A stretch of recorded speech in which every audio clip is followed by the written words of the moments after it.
তোমার একটা সূর্য ডুবে গেল মানে তোমার জীবন থেকে একটা হাত ছাড়া হয়ে গেল ওয়াক্ত। একটা সূর্য তোমার পূর্ব দিকে উঠলো মানে আল্লাহ তোমাকে একটা মওকা দিয়ে দিলে তওবা করার।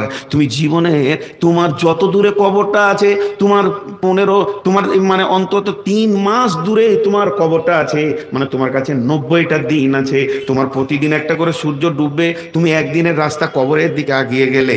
একজন মুফাসসির রেখেছে তুমি ওয়াক্তের মূল্য দিতে শিখো, কারণ সূর্যটা ডুবে গেল তখনই তুমি তোমার কপালে মারো আজকে আমলগুলো ঠিক ঠিক হয়েছে কিনা, আজকে কারো একটা উপকার করেছি কিনা, একটা হাদিসের ওপর আমল করেছি কিনা, একটা গুনাহ ছেড়েছি কিনা, একটা তওবা করেছি কিনা, একবার জিকির করেছি কিনা, 5 ওয়াক্তের নামাজ কি জামাতের সঙ্গে হয়েছে। সন্ধ্যার সময় হিসাব না করে তুমি শুইও না, যখন তোমার ওই হিসাবগুলো হয়ে যাবে তখন তুমি আলহামদুলিল্লাহ করো। আর তোমার দ্বারা যেগুলো অতিরিক্ত গুনাহ হয়ে গেছে ওইগুলোর ব্যাপারে তুমি শোয়ার আগে আল্লাহর কাছে ক্ষমা চেয়ে নাও আর শক্তি চেয়ে নাও। আগামীকাল সূর্য ওঠা পর্যন্ত আল্লাহ তুমি যদি বাঁচিয়ে রাখো, কালকার নামাজের তকবীরগুলো ছাড়বো না, প্রত্যেকটি নামাজকে জামাতের সঙ্গে পড়বো আর প্রত্যেকে কালকে 1000 বার তওবা করবো। আল্লাহ গো, আমি যার সঙ্গে অন্যায় করেছি তার হাতে ধরে মাপ চেয়ে নিব। তার মানে আমাকে আখিরাতটাকে গোছাতে হবে, এখন থেকে আমাকে টার্গেট নিতে হবে। তো প্রতিদিন সময় কথা বলে, পিলার কথা বলে, 8 কিলোমিটার পিলার যেমন কথা বলে, সময় আপনাকে কথা বলে। এখন জোহর হয়ে গেল, এখন আসর হয়ে গেল, সূর্য তাপ কমে গেল, তুমি এই কাজটা করার ছিল করে নাও।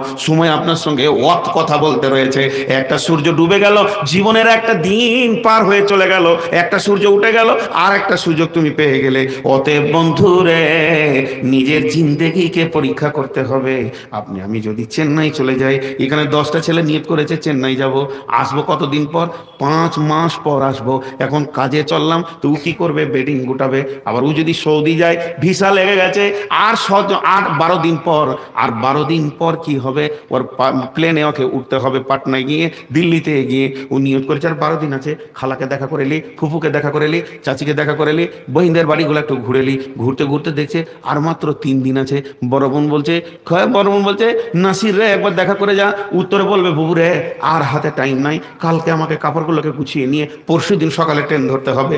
যত সময় কাছিয়ে যায় তত কাজের গতি বেশি বেড়ে যায়, কাজের তামান্না বেশি বেড়ে যায়।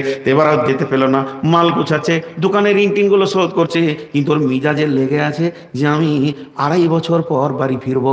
23 সাল চলছে, 24 সাল চলে যাবে, 25 সালে এসে ঈদের নামাজ পড়বো। এর জন্য সমস্ত কাজগুলো গুছাচ্ছে। তাহলে এটা হলো ছোট সফর।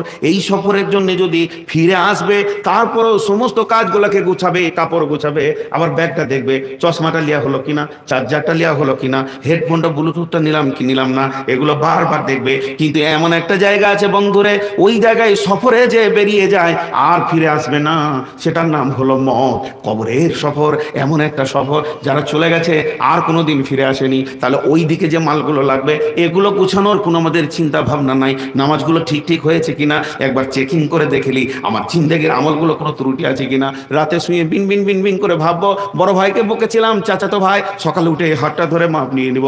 পূর্বপাড়ার একজনকে সালা বলে গাল দিয়েছিলাম, মোটরসাইকেল একটু লেগে গেছিল, ওর কাছে গিয়ে সকালে মাপটা নিয়ে নিব। কারণ আমি একটা এমন সফরে চলে যাব, আর আমার মাপ চাওয়ার সুযোগ থাকবে না। কিয়ামতের দিনে যেদিন চুলচিরা বিচার হবে, সেদিন আমার ওই সালা বলার কারণে আমার গলাতে হিচড়ে টেনে নিয়ে গিয়ে জাহান্নামে ভরা হবে।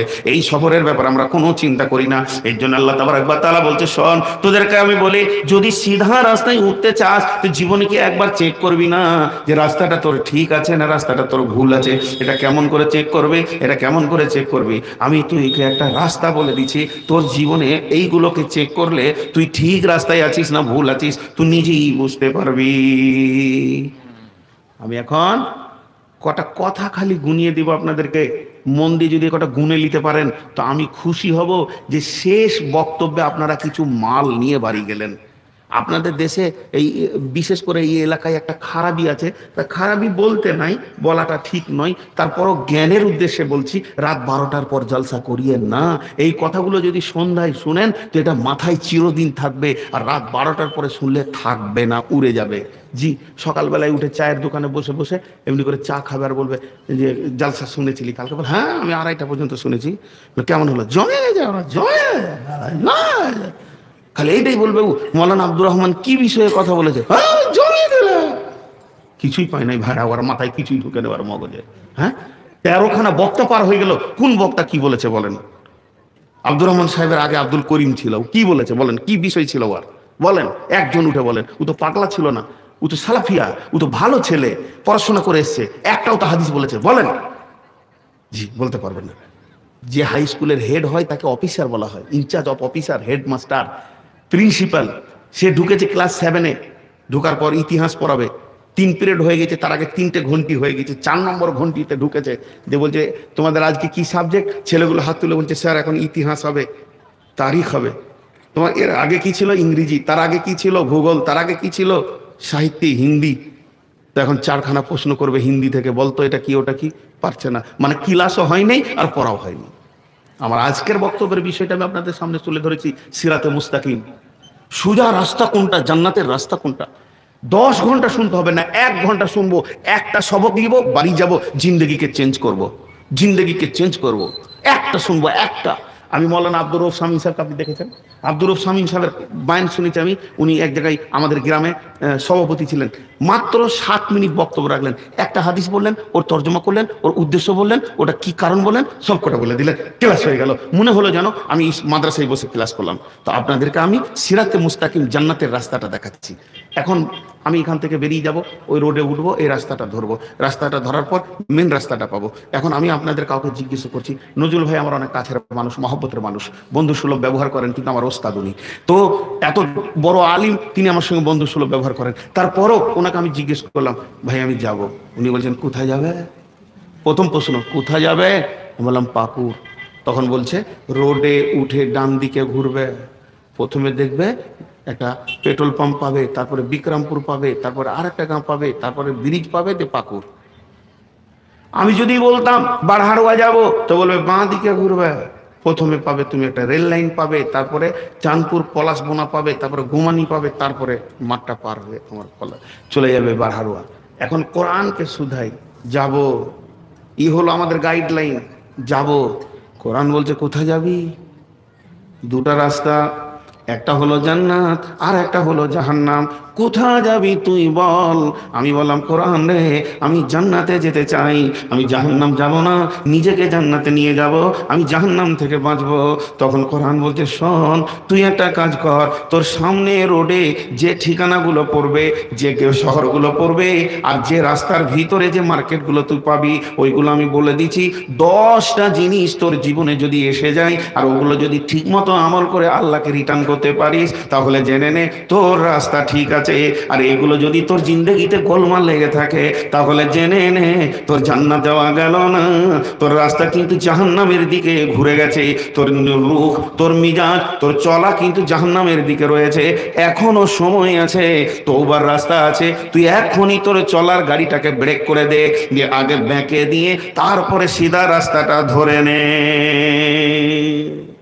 কোরআন কি বলছে?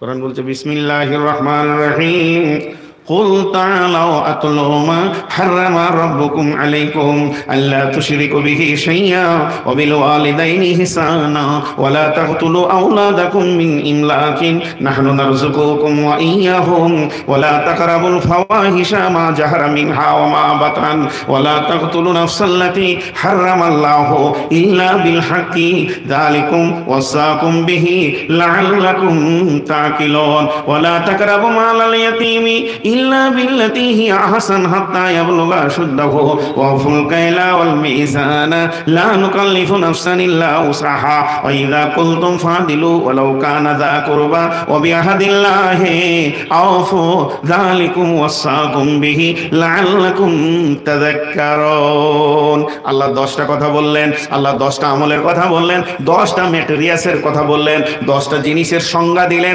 10টা আপনাকে লক্ষণ বলে দিলেন, আলামত বলে দিলেন জান্নাতের রাস্তায়। এই 10টা কথা বলার পর ওই 10টার দিকে আল্লাহ আঙ্গুলটাকে তুলেছে, এরকম করে আঙ্গুলটা তুলে বলছে ওয়া আন্না হাদা সিরাতি মুস্তাকিমা ফাত্তাবিউহু ওয়া লা তাত্তাবিউ সুবুলা। ওরে আমার গোলাম, এই 10টাই হলো আমার জান্নাতের রাস্তা, তুই ওই 10টার উপর দিয়ে চলতে থাক। ওয়া লা তাত্তাবিউ সুবুলা, ডানে বামে শয়তানের দল তোকে হাতছানি দিয়ে ডাকবে, খবরদার ঢুকে যাবি না। যদি তুই ঢুকে যাস তা কি করবি? ফাতাফাররা তাফাররাকা বিকুম আন সাবিলি, আমার কাছ থেকে তুই অনেক দূরে সরে চলে যাবি রে গোলাম, তুই বুঝতে পারবি না আল্লাহ বান্দা বান্দা আল্লাহ সম্পর্ক কেটে ছিন্ন ভিন্ন হয়ে যাবে। যালিকুম ওয়াসাকুম বিহি লাআল্লাকুম তাত্তাকুন, তোদের হৃদয়ে দিলে যদি আল্লাহর ভয় থাকে তো আমি আল্লাহর ওসিয়তটা তোর শুনেলে কাজে লেগে যাবি। কত সুন্দর আল্লাহ বলছেন, আমাদেরকে রাস্তা দেখাচ্ছেন গো। অনেক আল্লাহ মেহেরবান। আমরা কিভাবে বাঁচবো, কিভাবে নাজাত পাবো, এর জন্য কোরআন দিয়েছেন, নবী দিয়েছেন, হায়াতে তাইয়্যিবা দিয়েছেন, আমাদেরকে শেষ নবীর উম্মত করেছেন। আর কি করবে? জি ভাই, এরা উঠছে কেন? ওরা মনে মনে করছে তুই লিগা তোর বাপ লেগা শালা, রাত 2টোর পর 10টা বলতে হয় যাবার, 2টো বাজছে তো বলছে 10টা, হুঁশি নেই। হ্যাঁ, আসলে ওদের উঠার দোষ নাই, দোষ আমারই, দোষ ওদের নাই। 12টার পর যদি কেউ উঠে যায় ও জানতে হবে ইমানদার। এখন তাহাজ্জুদের টাইম, এখন মানুষ আল্লাহ বান্দা বান্দা আল্লাহ কত কথা হবে, ভ্যান ভ্যান করে মাইক বাজি। ঝাড়খণ্ড আর বিহার যে কবে চেঞ্জ হবে, 12টায় যে কবে জালসা এরা শেষ করতে শিখবে। আফসোস, এবছরে ঝাড়খণ্ড থেকে না হলো 50খানা ফোন গেছে, আমি এই 2টো জালসা কবুল করেছি, 2-3টে, আগামীতে এগুলো ইন্নালিল্লাহ করে দেবো। এত রাতে কি কেউ বকে গো? ওই 10টা গুনিয়ে দিই আপনাদেরকে, গুনিয়ে দিয়ে আজকের মতো ছেড়ে দেবো। আপনারা কিছু দেবেন তো? আমার হাতে টাকা পয়সা কিছু আছে? থাকবে কেন? চুষে হাড় শুদ্ধ খেয়ে চলে গেল আব্দুর রহমান সাহেব। হ্যাঁ, এখন যেমন থালাতেও ভাত পাওয়া যাবে না, তেমনি এখানেও 1 টাকা পাওয়া যাবে না। জি, সেটা গুনেলেন। বিসমিল্লাহির রহমানির রহিম। বিশ্ব নবীকে আমার আল্লাহ বলছেন, নবী হে, আমার কোরআনকে তেলাওয়াত করে আমার গোলামদেরকে শুনিয়ে দাও। কুল তাআলাউ আতুলু মা হাররামা রাব্বুকুম আলাইকুম আল্লা তুশরিকু বিহি শাইয়া। যদি তুমি জান্নাতের হাই রোডে উঠতে চাও, তোমার 1 নম্বর কাজ হবে শিরকে মুক্ত জীবন তৈরি করতে হবে। জিন্দেগিতে শিরকের মতো গুনাহটা যেন না থাকে। খবরদার, তোমাকে কেটে যদি পিস করে দেয়া হয়, ওয়াইন কুতিলতা আও হুররিকতা লা তুশরিক বিল্লাহি শাইয়া, তোমাকে যদি কেটে পিস করে দেয় কিংবা জীবিত কিরোসিন তেল ঢেলে তোমাকে জ্বালিয়ে পুড়িয়ে দেয়, তো আল্লাহ ছাড়া অন্য কাউকে শরীক করিও না। কোদা আল্লাহ তুশরিকু বিহি শাইয়া, যদি শিরকের মতো গুনাহ করো তো জেনে নাও এমন তোমার অবস্থা ঘটে যাবে রে, তুমি বেঁচেও বাঁচবে না, জেনেও জানবে না। এখন শির কাকে বলে? শিরকে যদি কথা বলতে যাই, শুধু শিরকের ওপরই তো 2 ঘন্টা বলা হবে, কিন্তু সহজ করে বলে দিচ্ছি, আল্লাহর কাছে চাওয়ার নাম ইবাদত, আল্লাহর উপরে ভরসা করার নাম ইবাদত, আল্লাহর কাছে ভিক্ষা মাঙার নাম ইবাদত, খালিকের কাছে চাওয়ার নাম ইবাদত, মাখলুকেরকে সাজদা করা, মাখলুকের উপরে ভরসা করা, গাছ দেব দেবী মূর্তি আর আপনার কিনা মাজার বাজার ফাজার, এইগুলোকে ভরসা করার নামই হচ্ছে শিরকে। তো আমার আল্লাহ বলছেন, যদি তুমি জান্নাতের হাই রোডে উঠতে চাও তো 1 নম্বর তোমার গুণ হবে তোমার জিন্দেগিতে যেন শিরকের মতো বদ আমলটা না থাকে। আল্লাহ তুশরিকু বিহি শাইয়া। 2 নম্বরে ওয়াবিল ওয়ালিদাইনি ইহসানা, যাদের মা বাপ বৃদ্ধ আছে আর তারা মা বাপ বয়স্ক হয়ে গেছে, আহাদাহুমা আও কিলাহুমা ফালা তাকুল্লাহুমা উফি ওয়ালা তানহারহুমা ওয়া কুল্লাহুমা কাওলান কারীমা। আল্লাহ 3টে কথা এখানে বলছেন, যদি তোমার মা কিংবা মা আব্বা দুজনে যদি তারা বয়সকে পৌঁছে যায়, তাদেরকে যদি বার্ধক্য ধরে নেয় আর তারা তোমাকে উল্টা পাল্টি কথা বলবে, এটা আনিস না, ওইটা রাখিস না, ঘন ঘন কথা চেঞ্জ করবে, ওই সময় যেন তোমার মুখ থেকে এটা না বের হয়ে যায়, উফ এমন কেন বিরক্ত করছো। ফালা তাকুল্লাহুমা উফি, খবরদার মা বাপের আচরণে তুমি নিজেকে উহ করবে না। যদি করো তাহলে জেনে নাও আল্লাহর আযাব তোমার অপেক্ষা করছে, আর আল্লাহর রোড থেকে তোমার পা পিছলে তুমি পড়ে গেছো। উহ করবে না, তাদেরকে ভালোবাসবে এবং মিষ্টি মিষ্টি কথা তাদেরকে শোনাবে, কাওলান কারীমা। ওয়ালা তানহারহুমা, তাদেরকে ধুমকে কথা বলবে না। বিশ্বনবী বলছেন, হযরত আবু হুরায়রা বর্ণনা করছেন, কিয়ামতের আগে এমন ঘটনা ঘটবে, আকা উম্মাহু আদনা সাদিকাহু আকসাবাহু, বাপকে ধুমকে কথা বলবে, মাকে ছিড়কে কথা বলবে, বন্ধু বান্ধবদেরকে মিষ্টি মিষ্টি কথা বলবে। দুপুর বেলায় বাইকটা নিয়ে বেরিয়ে গেছে, তোর মা কিংবা আব্বা জিজ্ঞেস করছে, কোথায় চললি রে? মা কিংবা আব্বা ছেলেটাকে বলছে কোথায় চললি রে? তেরা ভলিউমটা হচ্ছে 10 মা বাপের, যে সুরে বলছে এর আওয়াজের ভলিউম হচ্ছে 10। কোথায় চললি রে? তো ই তখন উত্তর দিচ্ছে কি, উত্তর তোমাকে বলতে হবে নাকি, এটা আবার 90। বাপকে ধুমকে কথা বলছে, মাকে ধুমকে কথা বলছে। আহা জি, মা বাপের ঋণ জীবনে শোধ করতে পারবে তুমি? কাওলান কারীমা। একটা হাদিস আছে, ওয়ান জাবির রাদিয়াল্লাহু তাআলা আনহু ক্বালা রাসূলুল্লাহ সাল্লাল্লাহু আলাইহি সাল্লাম মান সালাসা কুন্না ফীহি ইয়াসসারাল্লাহু হাতফাহু ওয়া ইয়াদখালাহু জান্নাতাহু। আল্লাহর নবী বলছেন, হযরতে জাবের